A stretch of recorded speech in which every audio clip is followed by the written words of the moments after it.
और अंदर बैठा दिए, तो पूरी तरह से व्यक्त तो करना ही है उसको, तभी तो न्याय हो पाएगा ना। अभी हम ऐसा मानते हैं कि गड़बड़ है तो उसको बाहर निकालना है, सही है उसको दबा के बैठ जाना है ना, क्यों? क्योंकि सही है तो फिर क्या बोलना है, ऐसा तो फिर क्या हो गया, इसका तो ये मतलब हुआ भाई गलती है तभी बाहर निकलेगा, इसलिए इतना सारा झगड़ा भी होता जा रहा है ना। तो व्यक्त तो करना ही है, जो सह अस्तित्व है उसको व्यक्त करना है। अगर वो नहीं समझ में आया तो पहले उसको समझना भी है। जहाँ पर हमको गलत लग रहा है वहाँ पर भी हम मिल बैठ के और सह अस्तित्व की और जाने के लिए बात करते हैं। अंदर मान लो कुछ गलत भी है तब भी लक्ष्य सह अस्तित्व बना रहता है, तोड़फोड़ लक्ष्य नहीं बना रहता है। अभी तो तोड़फोड़ लक्ष्य हो जाता है, ठीक है ना। तो इसमें अपन पूरी तरह से पारदर्शी हो पा रहे हैं। तो वृत्ति की क्रिया जो है वो पारदर्शी होने की क्रिया है। हम अंदर से सहअस्तित्व को देखते हैं और फिर उसको पूरी तरह से बताते हैं, ठीक है ना। ये जो चीज़ है ना, ये जो अंदर गड़बड़ बाहर गड़बड़, ये विश्लेषण विश्लेषण है जो अपन यहाँ पर बात कर रहे थे ना। किसी ने पूछा था इधर, आपने पूछा था है ना। हाँ, तो ये विश्लेषण विश्लेषण है ना। जैसा भी सोच रहे हैं उसको बाहर रख दो, जैसा भी सोच रहे हैं उसको बाहर रख दो, है ना। तो ये क्या हो गया, विश्लेषण विश्लेषण।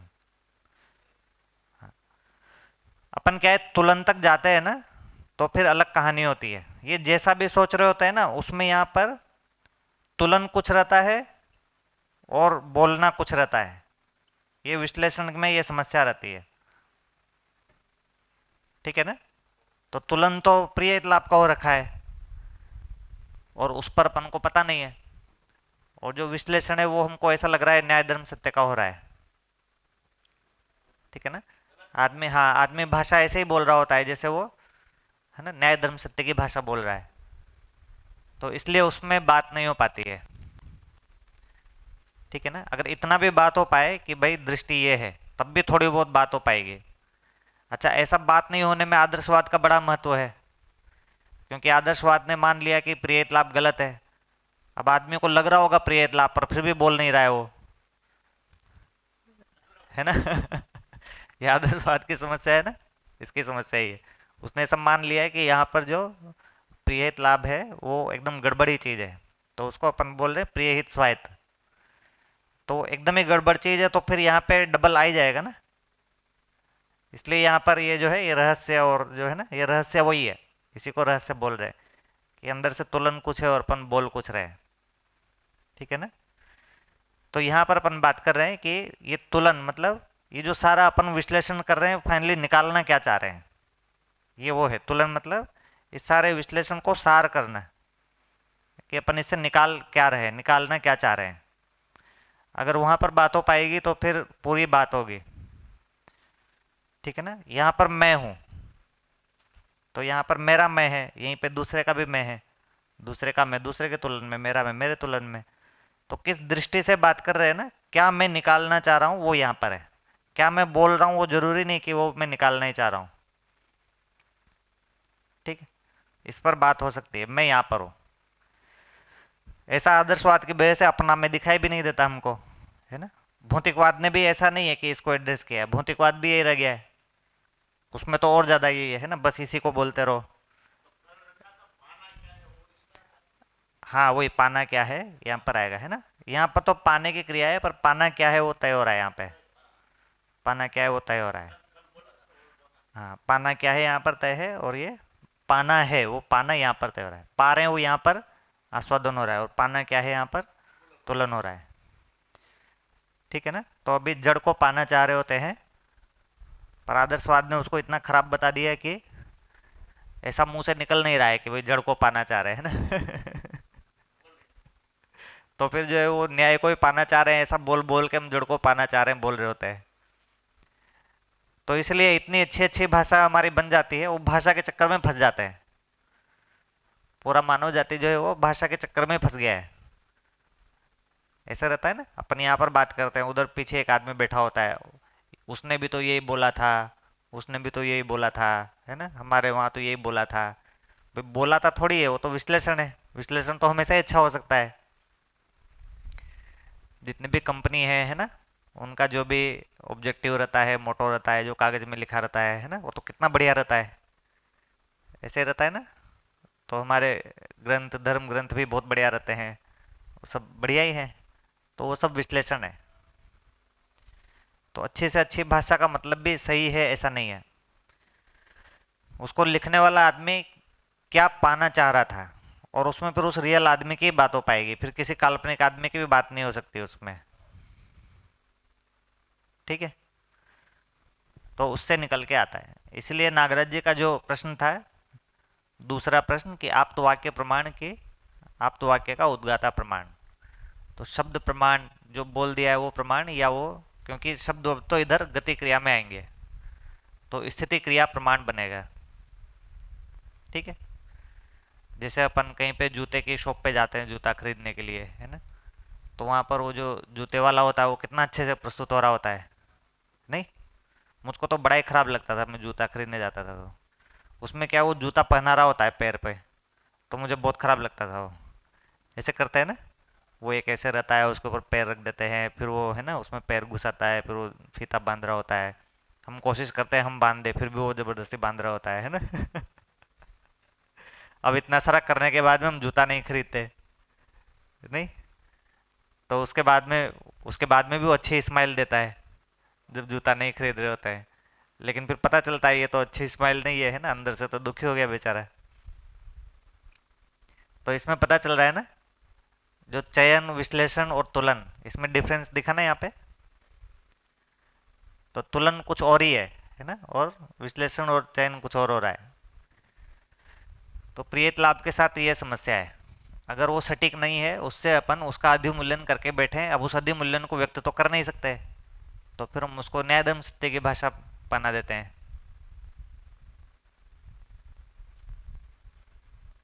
फिर हम क्या है उसमें उलझ जाते हैं, हमको लग रहा है ये भाव है। वो जूते वाले में तो थोड़ा दिखाई दे जाता है एक्सप्लिसिटली। मेरा एक फ्रेंड था, तो उसको जो है बड़ा ही मजा आता था। उसको ये फीलिंग बहुत एंजॉय लगती थी। तो जूता वूता खरीदना होता नहीं था, वो जूते की दुकानों पे जाके वैसे जूते पहनवा रहा होता था। और भी ऐसी दुकानों पे जहाँ पे कहीं कपड़ा होता है तो कपड़े दिखाता है आदमी, है ना। इसी को अभी दूसरी भाषा में विंडो शॉपिंग भी बोल दिए लोग, है ना। तो विंडो शॉपिंग में तो अभी थोड़ा फिर भी वो रखा रहता है और देखते रहते हैं आप। और जो ट्रेडिशनल शॉप होती है उसमें तो एक आदमी भी आपके साथ लगा रहता है ना। तो कई लोगों को इसी का ही आस्वादन लेने में मजा आता है। उसको लगता था कैसे राजा महाराजा वाला ट्रीटमेंट होता है जब हम दुकान पे जाते हैं, तो एक राजा वाला ट्रीटमेंट होता है ना दुकान पे जाते हैं तो उसको बड़ा अच्छा लगता था। वो ऑफिस से जब फ्री होता था तो उसके बाद ऐसे राजा वाला ट्रीटमेंट लेके आता था 1-1.5 घंटे रोज। तो हाँ, हाँ वही है ना। हाँ, अब उसमें क्या समस्या हो रही है, उसमें समस्या हो रही है कि मेरे को अपना दृष्टि पे भी ध्यान नहीं जा रहा है, कि मैं भी एक नकली वाले उसको जो है ना एक सही मान के आस्वादन तो ले रहा हूँ, लेने की कोशिश तो कर ही रहा हूँ। तो उससे वो जो कर रहा है वो एक चीज़ है, पर मेरे को उस नकली चीज़ पे असली जैसा विश्वास भी बनने की ओर बन रहा है ना। मेरी मानने की क्रिया तो पुष्ट हो ही रही है ना उसमें। भैया जी एक बात है, जो मूल्यांकन की बात है उसमें तीन बातें हो, अधिमूल्यांकन, ऊर्ध्व मूल्यांकन और अव अवमूल्यांकन और सही मूल्यांकन। इसमें बारीकाई से कैसे देखे कि खुद का भी सही कर सके और दूसरों हमारे प्रति व्यवहार कार्य करते हैं उसमें भी अच्छी तरह से बारीकाई से उसका सही मूल्यांकन कर, इसमें जब भी आपको अच्छा लगे तो थोड़ा प्रकाश देना। अच्छा, धन्यवाद। नहीं, वो तो अपन ने बात की ही है उस पे। वो जो उधर बोर्ड पे जो लिखा था कि रूप बल पद धन और जो स्किल वाला बुद्धि है, उसको जब मैं मान ले रहा हूँ, है ना, मैं अपने आप को रूप मान ले रहा हूँ, मैं अपने आप को बल मान ले रहा हूँ, तो फिर मैं उसका अधिमूल्यन कर रहा हूँ, है ना। तो उसका अधिमूल्यन हो गया, उसका तो अधिमूल्यन हो गया, और मैं अपना जो है वो निर्मूल्यन कर रहा हूँ, क्योंकि मैं नहीं हूँ वो, मैं रूप बल पद धन नहीं हूँ, तो मैं अपना तो निर्मूल्यन कर रहा हूँ। ठीक है ना। अवमूल्यन भी है वो, पर ऐसे देखेंगे तो टेक्निकली निर्मूल्यन हो गया वो, जीवन को नहीं देख रहे हैं, नहीं देख रहे मतलब निर्मूल्यन हो गया। अधिमूल्यन के साथ क्या होता है कि उस रूप बल पद्धन के साथ में फिर मैं जिसके पास में रूप बल पद्धन ज़्यादा है उसका अधिमूल्यन कर रहा हूँ। रूप बल पद्धन का अधिमूल्यन कर रहा हूँ मतलब जिसके पास में वो है उसका अधिमूल्यन कर रहा हूँ, उससे ये निकल के आता है। और जिसके पास में ये नहीं है उसका अवमूल्यन कर रहा हूँ। ठीक है ना। तो वो नहीं मैं भी हो सकता हूँ, तो अपना अधिमूल्यन भी कर रहे होंगे है ना, अपना अवमूल्यन भी कर रहे होंगे, और किसी के पास में कम है उसका भी अवमूल्यन कर रहे हैं। तो एक चीज़ तो इससे ये निकल कर आई कि जब भी मैं अधिमूल्यन कर रहा हूँ तब अवमूल्यन तो कर ही रहा हूँ, दोनों साथ में। ठीक है ना। जैसे कोई जो है ना बड़ा पैसे वाला आदमी आया और मैं कुर्सी से खड़ा हो गया, आइए बैठिए बैठिए बैठिए, है ना, तो उसका अधिमूल्यन तो कर ही रहे हैं पर स्वयं का अवमूल्यन भी कर रहे हैं। ठीक है ना। कोई नेता वेता आया मैंने उसका सम्मान किया, तो उसका अधिमूल्यन तो अपन कर ही रहे हैं, है ना। उसका सम्मान किया मतलब एकदम उसके है ना आगे पीछे सम्मान तो करते ही है ना। ऐसा थोड़ी है कि आया तो अपमान ही करना है, वैसा नहीं है। जो भी यथाचित सम्मान होता है उतना तो करते ही हैं, इंट्रोड्यूस करते हैं, है ना। वो तो कल जो आए उनका भी अपन ने इंट्रोड्यूस किया ऐसे ही, तो वो तो सामान्य हो गया। पर अपन कुछ ज़्यादा भी कर रहे होते हैं, तो वो जो ज़्यादा कर रहे हैं मतलब अधिमूल्यन कर रहे हैं, हम अपना और दूसरे का अवमूल्यन कर ही रहे होते हैं। ठीक है ना। जैसे अपन क्लास में कोई एक बच्चा फर्स्ट आता है, गणित विज्ञान में फर्स्ट आता है, अब उसको अपन स्टेज पे बुला बुलू के पुरस्कार वगैरह दे रहे होते हैं, तो ये क्या किया हमने, अधिमूल्यन किया, है ना। तो उस एक का अधिमूल्यन किया तो वो सारी क्लास का क्या किया, अवमूल्यन कर दिया ना। ऐसा कर रहे होते हैं, है ना? अभी भी करते हैं स्कूलों में कि कम हो गया है थोड़ा। हाँ हाँ, फिर भी उसमें भी ऐसे तो आता ही है ना भाई, कोई टॉप में आ गया कोई पीछे आ गया, हाँ कर रहे होते हैं ना। तो एक आदमी का ऐसा अधिमूल्यन कर रहे होते हैं मतलब अपन कितने बड़े लेवल पे अपन अधिमूल्यन कम का हो रहा होता है, क्योंकि विशेष तो कम ही लोग होंगे और मूल्यन एक बड़े मास का हो रहा होता है। ठीक है ना। हाँ समाज में बहुत करते हैं अभी। हाँ, समाज में बहुत ज़्यादा करते हैं ऐसा, है ना। हाँ, क्या मोटिवेट करते हैं दूसरे को मोटिवेट ऐसा। करते रहते हैं, है ना? वैसे मोटिवेट तो होते नहीं है, वो डिप्रेस होते हैं। हाँ डिप्रेस होते रहता है ना। तो ये यहाँ पर है, इस चित्रण वाले जगह पर अपन क्या करते हैं, अधिमूल्यन अवमूल्यन कर रहे हैं। भैया इसके साथ एक जुड़ा हुआ मैं मेरे बच्चे बेटे का ही एग्जांपल शेयर करना चाहती हूँ। मेरा बेटा सेकेंड क्लास में है, तो फर्स्ट स्टैंडर्ड में जब था तो वो एसओएफ और उस सब की मैथ्स की और सब सब्जेक्ट की एग्ज़ाम आती है। थोड़ा लेवल उसका हाई होता है, तो फर्स्ट मतलब मैं ये सोचती थी कि तू जो पढ़ रहा है वही पढ़ अच्छे से। तो मैंने उसको वो एग्ज़ाम और वो सब नहीं देने दिया था, बट उसने फर्स्ट स्टैंडर्ड में जब देखा कि बच्चों को स्टेज पे बुलाते हैं, गोल्ड मेडल पहनाते हैं, सिल्वर पहनाते हैं, सब बच्चे तालियां बजाते हैं, तो उसने मुझे बोला कि सेकेंड ईयर में मैं एग्ज़ाम दूंगा करके। मैंने कहा क्यों देनी है, तो बोले कि मुझे भी ऐसे गोल्ड मेडल पहनना है। मैंने कहा ठीक है चल, मैं तेरे लिए फॉर्म भर देती हूँ तो दे देना। तो सेकेंड ईयर में उसने वो एग्ज़ाम दी, उसका रैंक 18 आया, तो वो मेडल तो उसको मिला नहीं। तो बोल रहा है मम्मी मुझे ये मेडल नहीं मिला, तो अब ये मेडल मुझे कैसे मिलेगा, तू एक काम कर, मेरा फ्रेंड बोल रहा था ये उसकी बुक आती है, तो वो बुक में से मैं पढ़ के फिर करके जाऊंगा तो मुझे वो मेडल मिलेगा। उसका बस लक्ष्य ये है, उसको यही दिख रहा है कि मुझे ये मेडल चाहिए, मैं वहाँ पर जाऊँ और सब तालियां बजाए। तो मुझे ये कहीं ये अधिमूल्यन और अवमूल्यन कहीं वो फिट लग रहा है कि उसका बस यही उसको है कि मुझे वो गोल्ड मेडल चाहिए। तो मैंने उसको बुक भी ला के दे दी कि चल ये बुक ले, तो वो बुक लेके बैठा रहता है, बट माइंड में उसकी यही है कि मुझे बस वो गोल्ड मेडल चाहिए। अब ऐसी कितना परिस्थिति में मैं उसको कैसे समझाऊं और कैसे हैंडल कितने करूं वो कितने नहीं बड़े समझ लेवल आता पर है। अपन, कितना बड़ा लेवल का अन्याय है ये, है ना। हर छोटे से छोटे जगह पर अपन इसको कर रहे होते हैं, और एकदम जो है पूरा संबंधों का और है ना दूसरे मानव का दूसरे संबंधी का एकदम कबाड़ा करके बैठा के रखे होते हैं। और हाँ कुछ नहीं और कर और पाते। और दूसरी बात ये ध्यान पर जाती है भैया जी। मित्तल बहन ने बोला कि वो लक्ष्य उसका गोल्ड मेडल था। वो हम अधिमूल्यन के अवमूल्यन रूप में देखते हैं, मगर उसमें टैलेंट तो है। तो टैलेंट को बाहर लाने के लिए एप्रिशिएट क्या क्या सही तरीका होगा कि हम एप्रिशिएट कर सके, उसको भी ऐसा लगे कि मैं ऊपर उठ रहा हूँ, अभी अधिमूल्यन क्या अवमूल्यन भी ना हो, तो वो भी आप साथ में बताइए सभी के लिए। धन्यवाद।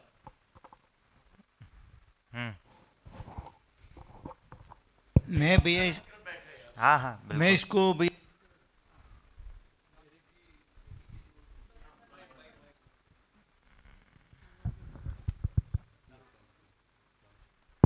ठीक ठीक। मेरी बेटी की दो बेटियां हैं, अभी एक ने 10th स्टैंडर्ड में एग्ज़ाम दिया है, दूसरी 4th क्लास में। तो मैं उनसे बात करता हूँ तो कभी मैं ऐसा नहीं पूछता उनको भी क्लास में तेरा कौन सा नंबर आया, फर्स्ट सेकंड आते हैं, वो रैंक में ही आते हैं।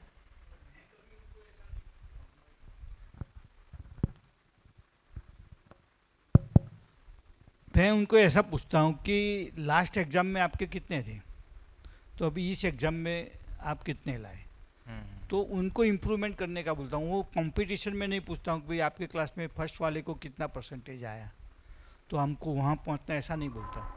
मैं हमेशा उनको ऐसा ही बोलता हूँ कि भाई अपना जो है उसमें इम्प्रूवमेंट करना चाहिए, क्योंकि आप एक यूनिक है, आपके हिसाब से आप अच्छे हैं।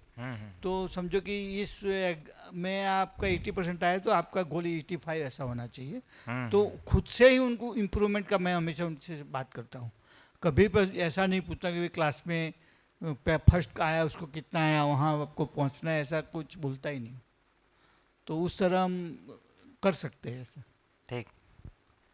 तो पहली बात तो ध्यान रखने की ये है कि ये जो पांचों जो चीज़ है, रूप बल पद्धन स्किल वाला बुद्धि है, इसमें ये बेसिकली कार्यायाम की बात हो रही है, ठीक है ना। तो इसमें जो अपन इसको जो ठीक कर सकते हैं वो ये बनेगा कि इसमें सिर्फ कार्यायाम की बात हो रही है और अपन इसमें व्यवहार आयाम को भी जोड़ें, ठीक है ना। और उसमें हाँ इसको रख देते हैं थोड़ा, है ना। और इसमें फिर विचार आयाम को भी जोड़ें, समाधान आयाम को भी जोड़ें, और फिर इसमें अनुभव आयाम को भी जोड़ें, ठीक है ना। तो वो जो भी बच्चा है या जो भी दूसरे व्यक्ति हैं उन्होंने जो व्यवहार आयाम में जो काम किया है उसको भी अपन सम्मानित करें, इसको भी सम्मान करना है व्यवहार आयाम में जो है। फिर कुछ बच्चे होंगे वो विचार आयाम पे, विचार आयाम मतलब समाधान आयाम, तो समाधान आयाम में भी बच्चे लगे होंगे, वो अपनी छोटी से छोटी चीज़ों को इनिशिएटिव लेता है और समाधान करता है, अपनी बहुत सारी चीज़ों का समाधान करता है और दूसरे की बहुत सारी चीज़ों का समाधान करता है ना। अपने फ्रेंड की बहुत सारी चीज़ों को, वो समस्याओं को सोचता है और उनका समाधान करने की कोशिश करता है ना, ऐसा एक वो तत्परता दिखाता है। तो ऐसा समाधान आयाम को भी अपन अप्रिशिएट करें। और फिर ये जो अनुभव आयाम है इसको भी अपन सम्मानित करें। अनुभव आयाम में क्या होगा कि वो कितना सच्चाई के लिए है ना तत्पर है ना। शुरू में तो बोलने से शुरू होगा, तो ये भी एक बड़ी है ना क्वालिटी है। कितना वो प्योरिटी पर बात करता है ना, कितना वो न्याय के लिए, इन सारी चीज़ों के लिए तत्पर रहता है, कितना वो पारदर्शिता की बात करता है, ठीक है ना। कितना वो मानवीयता के लिए सजग है, जागरूक है, ये सारी चीज़ों के लिए है ना। कितना वो अपने दृष्टि विषय पर ध्यान दे रहा है, ये सारी चीज़ आएगा ना, दृष्टि पर ध्यान दे रहा है। तो इनको भी अगर अपन सम्मानित करेंगे साथ में तो फिर ऑटोमेटिकली वो दिखाई देगा। अभी उसको रोकने की कोई ज़रूरत नहीं है, पर अगर अपन इसको भी देखेंगे ना, ऐसा भी एक मेडल बनाए, व्यवहार आयाम के ऊपर भी मेडल बनाए, विचार आयाम के ऊपर भी मेडल बनाए, है ना, सत्य आयाम के ऊपर भी मेडल बनाए, तो फिर वो तो दिखाई देगा ही सही कि बच्चे जो है वो ये वाला मेडल के लिए ज़्यादा कोशिश करेंगे। वो तो दिखता ही है ना कि भाई इसमें तो, इसमें जो सम्मान मिल रहा है वो तो बड़ा दिखता ही है ना, ऐसा बच्चे को तो दिखाई देगा ही सही। तो इनको अपन उपेक्षित कर रहे हैं, ठीक है।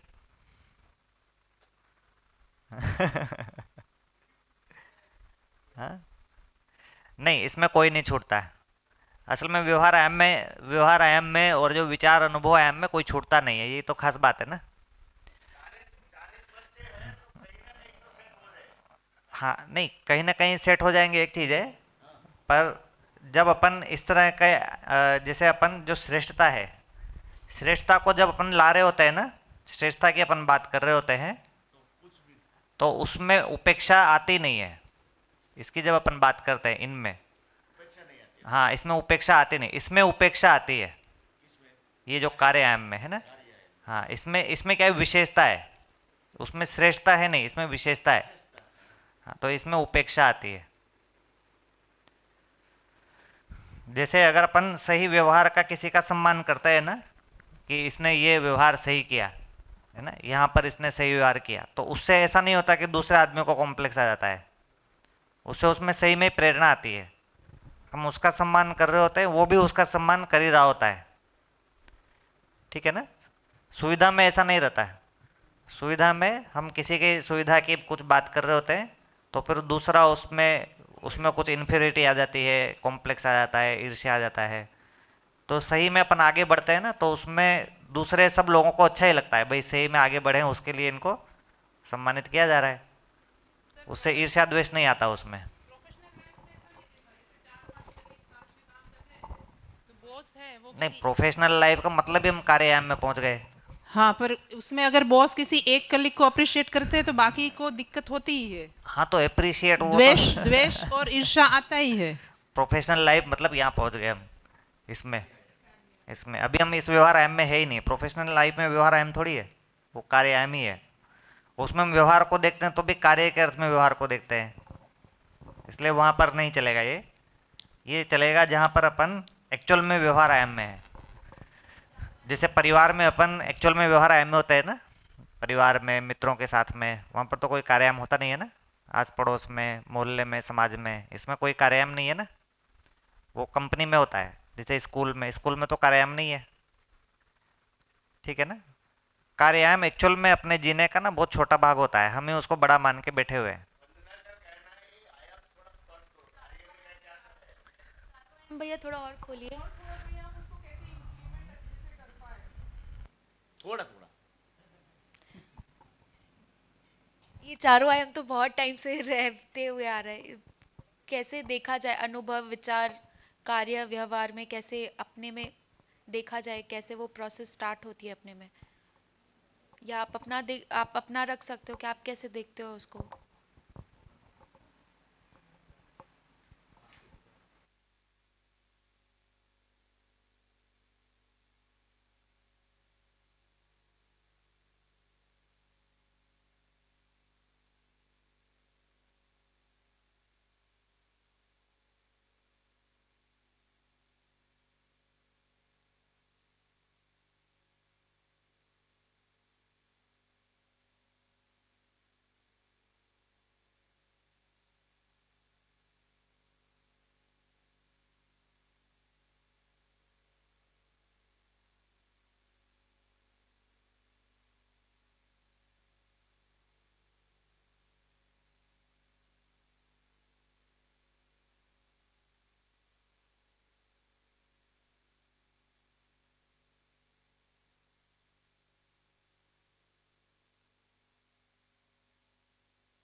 हेलो। हाँ, तो ये एक मानव हो गया है ना, जिसका चयन है, संबंध का चयन और मूल्यों का आस्वादन।